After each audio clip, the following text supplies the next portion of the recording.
শহরটা যেন হঠাৎ করেই হয়ে গেছে নিঃশব্দ। মোবাইলের স্ক্রিনে নেই নেটওয়ার্ক, কাউকে দেয়া যাচ্ছে না কল, রাস্তায় টহল, চেকপয়েন্টে ভারী বুটের শব্দ। তারপরও বাতাসে একটা চাপা গন্ধ, ধোঁয়া আর আতঙ্কের মিশ্র অনুভূতি। পর্যবেক্ষক সংস্থাগুলো বলছে, পূর্ণাঙ্গ ইন্টারনেট বন্ধের মধ্যে কয়েক হাজার মানুষের মৃত্যু ঘিরে চলা দমনপীড়নের পর আপাতত কমে গেছে ইরানের প্রতিবাদ আন্দোলন। এটা ছিল সাম্প্রতিক বছরগুলোর মধ্যে ইসলামী প্রজাতন্ত্রের ধর্মীয় শাসন ব্যবস্থাকে চ্যালেঞ্জ করা সবচেয়ে বড় সরকার বিরোধী ঢেউ।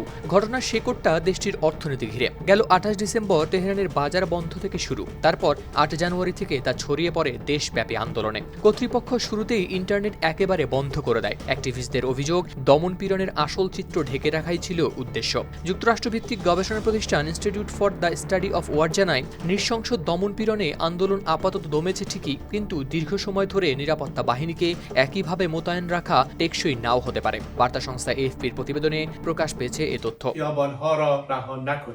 এই টানটান বাস্তবতার সামনে আসেন ইরানের নির্বাসিত যুবরাজ রেজা পাহলভি। তিনি প্রকাশ্যে বলেন, ইসলামিক প্রজাতন্ত্রের পতন সময়ের ব্যাপার মাত্র। সামাজিক মাধ্যমে তিনি নতুনভাবে সমন্বিত প্রতিবাদের ডাক দেন, জনগণকে রাস্তায় নামার কথা বলেন, নিজেও দেন দেশে ফেরার ইঙ্গিত। তবে সবচেয়ে বড় প্রশ্নটা আসে সংখ্যায়। নরওয়ে ভিত্তিক অধিকার সংগঠন IHR জানায়, তারা ৩,৪২৮ জন বিক্ষোভকারীর নিহত হওয়ার তথ্য নিশ্চিত করেছে, সঙ্গে সতর্ক করেছে প্রকৃত সংখ্যা আরও বেশি হতে পারে। অন্যদিকে বিভিন্ন অনুমানে মৃত্যুর সংখ্যা কয়েক হাজার থেকে আরও অনেক বেশিও বলা হচ্ছে, কিন্তু ইন্টারনেট বন্ধ থাকায় নিরপেক্ষ যাচাই কঠিন। IHR পরিচালক মাহমুদ আমিরি মাকদাম জানান, প্রত্যক্ষদর্শীদের বিবরণে পালাতে থাকা মানুষকে গুলি করা, সামরিক মানের অস্ত্র ব্যবহার, আহতদের রাস্তায় প্রকাশ্যে হত্যা, এ ধরনের ভয়ঙ্কর দৃশ্যও উঠে এসেছে। তবে তা সঠিকভাবে যাচাই করা সম্ভব হয়নি।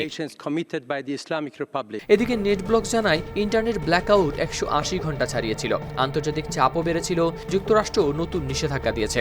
রাশিয়া উত্তেজনা প্রশমনের কথা বলছে, আর উপসাগরীয় কয়েকটি দেশ কূটনৈতিকভাবে উত্তাপ কমানোর চেষ্টা করছে বলেও খবর এসেছে। তবু হোয়াইট হাউস ইঙ্গিত দিয়েছে, সব বিকল্প এখনও আছে টেবিলে। এদিকে গেল বৃহস্পতিবার এএফপিকে এক জ্যেষ্ঠ সৌদি কর্মকর্তা জানান, সৌদি আরব, কাতার ও ওমান মিলে প্রেসিডেন্ট ট্রাম্পকে বোঝাতে কূটনৈতিক শেষ মুহূর্তের জোর প্রচেষ্টা চালায়, যেন ইরানকে সদিচ্ছার সুযোগ দেওয়া হয়। যদিও ট্রাম্প অস্বীকার করেছেন তাদের সংযুক্তির কথা। তিনি নাকি নিজের ইচ্ছেতেই পিছু হটেছেন ইরানে হামলার লক্ষ্য থেকে। তবে মনোযোগের কেন্দ্রবিন্দুতে ছিলেন ২৬ বছর বয়সী বিক্ষোভকারী এরফান সোলতানি, যাকে নিয়ে অধিকার কর্মী এবং ওয়াশিংটন মৃত্যুদণ্ডের দাবি করেছিল। তবে ইরানের বিচার বিভাগ জানিয়েছিল, সোলতানি গ্রেপ্তার হলেও তার বিরুদ্ধে মৃত্যুদণ্ডের কোনো রায় হয়নি এবং তার অপরাধ এমন নয় যে তাতে মৃত্যুদণ্ড হবে। হাওলাদার শামীম, RTV।